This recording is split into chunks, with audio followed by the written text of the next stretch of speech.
Lakshmi Srinivasa jewelleries proprietors Duggi Srinivasarao, Duggi Abhinay, IT hub ఎదురుగా Yellandu cross road, Khammam.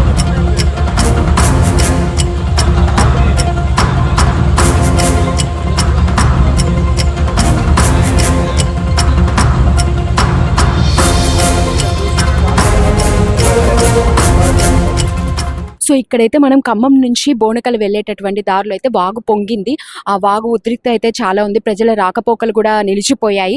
So దాన్ని పరీక్షించడానికి ఇక్కడ మనకి కలెక్టర్ గారు కూడా వచ్చారు. అంటే ఎలా ఉంది ఇక్కడ పరిస్థితి, ఎలా ఉంది ఇక్కడ, ఎలాంటి ప్రజలు ఎలాంటి ఇబ్బందులు ఎదుర్కొంటున్నారని చెప్పేసి ఆ నేపథ్యంలో కలెక్టర్ గారు కూడా ఇక్కడికి రావటం జరిగింది. సార్ కూడా పర్యవేక్షిస్తున్నారు ఎలాంటివి జరుగుతున్నాయి, ఎలాంటి మనం చర్యలు తీసుకోవాలని పర్యవేక్షించడం జరుగుతుంది. సో ఆ విజువల్స్ కూడా మనం ఇక్కడ చూడొచ్చు. అటువైపు నుంచి రాకపోకలు ఏవైతే ఉన్నాయో కూడా ఆ రాకపోకలు అయితే అంతరాయం జరిగింది. గత 2 రోజులుగా ఖమ్మం జిల్లాలో కురుస్తున్నటువంటి వర్షాల కారణంగా వాగులు కానీ వాగుల రూపంలో మన మున్నేరు నది ఏదైతే ఉందో అంతగా ముప్పు లేకపోయినప్పటికీ కూడా దానికి తగ్గట్లు తగిన జాగ్రత్తలే చూడొచ్చు. మనం అక్కడ చూడొచ్చు ఏంటంటే ఈ స్థానికంగా ఎవరైతే ఉన్నారో రాకపోకలు బంద్ అయిపోయాయి. సో వాళ్ళు కూడా ఎదురు చూస్తున్నారు. ఏంటంటే వాళ్ళకి ఏదైనా అవసరాలు ఉన్నా ఏదైనా ఖమ్మంకే రావడం జరుగుతుంది. సో వాళ్ళు ఆ పక్షంలో అటువైపే ఉన్నారు.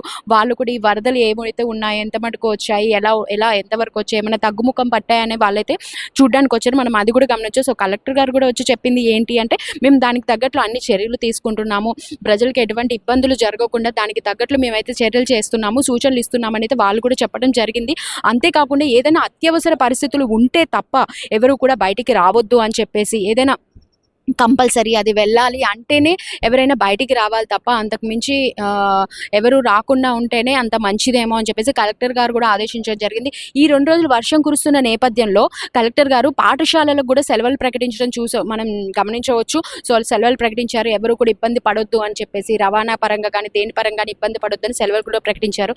అంతేకాకుండా చెప్పింది ఏంటంటే మెడికల్ క్యాంపులు కూడా నిర్వహించడం జరిగింది. ఎందుకంటే ఈ వర్షాల కారణంగా కాస్త ఆరోగ్య సమస్యలు ఏవైనా తలెత్తాయని దాని పరంగా వాళ్ళు ఏవైతే ఉన్నాయో మెడికల్ క్యాంపులు కూడా ఏర్పాటు చేశామని మన కలెక్టర్ గారు చెప్పారు. అంతేకాకుండా ఇంకోటి ఏంటి అంటే ఎన్డీఆర్ఎస్ బృందాలు ఏవైతే ఉన్నాయో వాళ్ళు కూడా ఒక 2 బృందాలను అయితే తీసుకొచ్చి ఇక్కడ సిద్ధంగా ఉంచాము.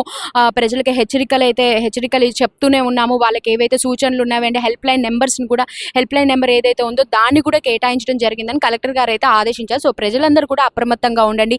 ఈ వర్షాల సమయంలో ఎవరు కూడా ఏదైనా అత్యవసర పరిస్థితులు ఉంటే తప్ప అత్యవసర పరిస్థితుల్లోనే బయటకు రావాల్సిందిగా విజ్ఞప్తి చేస్తున్నాం. మీ పేరు? నా పేరు శ్రీనివాస్ అండి. ఇక్కడ స్థానికంగా ఉంటారా? ఇక్కడ ఏ ఊరు? ఇక్కడ ఖమ్మంలో. అంటే చూడడానికి వచ్చారా? చూడటానికి వచ్చిన. ఓకే. అది అంటే ఏమైనా గవర్నమెంట్ ఏదైనా సూచనలు ఇవ్వటం అంటే హెచ్చరికలు జారీ చేయడం లాంటివి ఏమైనా మీకు చేరుకున్నాయా? అవునండి, చేరుకున్నాయి. ఈ వాగులు పొంగటం వల్ల ఈ వాగులు దాటే ప్రయత్నాలు ఏం చేయొద్దు. పిల్లలు కూడా స్కూల్ ఈ రోజు మార్నింగ్ సెలవు ప్రకటించారు కలెక్టర్ గారు. అది ఇప్పుడే కలెక్టర్ గారు వచ్చి పర్యవేక్షించారు. ఆయన కూడా కొన్ని సూచనలు అయితే ఇవ్వడం జరిగింది. సో వాటన్నిటి కూడా మరి ప్రజలు పాటిస్తున్నారు. పాటిస్తున్నారు మేడం. పోలీసు వాళ్ళు కూడా సపోర్ట్ చేస్తున్నారు, ఎవరిని రానివ్వట్లేదు. సెల్ఫీలు దిగడానికి వచ్చే వాళ్ళు కూడా గట్టినే చెప్తున్నారు. అలాంటి ఏమైనా చేసినా తీసుకెళ్ళి లోపల ఏమైనా కలెక్టర్ గారు కూడా గట్టిగా ఆదేశాలు ఇచ్చారు. వాళ్ళు కూడా మా కోసం, ప్రజల కోసం అన్ని విధాలుగా డిపార్ట్మెంట్ అయినా కలెక్టర్ గారు అయినా అన్ని విధాలుగా చేస్తున్నారు. కాబట్టి వాళ్ళకు కూడా మేము సహకరిస్తాం ఖచ్చితంగా. ఎవరు కూడా దాటే ప్రయత్నాలు ఎవరు చేయరండి. మరి అటు వాళ్ళకి అటు ఇబ్బంది ఏం లేదు ఇటు రావడానికి? లేదు మేడం, వాళ్ళు రావాలనుకుంటే అక్కడ బసాపురం మీద నుండి రావచ్చు. ఇక్కడ రాంకిష్టాపురం కొంచెం లాంగ్, ఒక 5-6 కిలోమీటర్ల డిస్టెన్స్ ఉంటుంది తప్ప నో ప్రాబ్లం రావచ్చు. ఈ 2 రోజులు తప్పదు. ఇంకా అంటే ఎప్పటి నుంచి వస్తుంది ఈ వరద? ఇది నిన్న మార్నింగ్ మేడం, ఇది నిన్నటి నుండి వస్తుంది. నిన్న మార్నింగ్ నుండి పందలపల్లి దగ్గర ఇక్కడ 2 చోట్ల వస్తుంది. ఇంకొక అదృష్టం ఏంటంటే ఏరు రావట్లే మేడం. ఏరు వస్తే ఇక్కడ దాకా రాలేం మనం.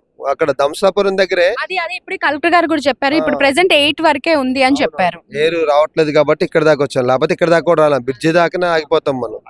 అట్లా అన్నమాట. Thank you. వస్తుంది కదా ఏరు, సెల్ఫీలు దిగాలి, ఫొటోస్ దిగాలి అని అయితే ఎట్టి పరిస్థితుల్లోనూ ప్రయత్నించమాకండి.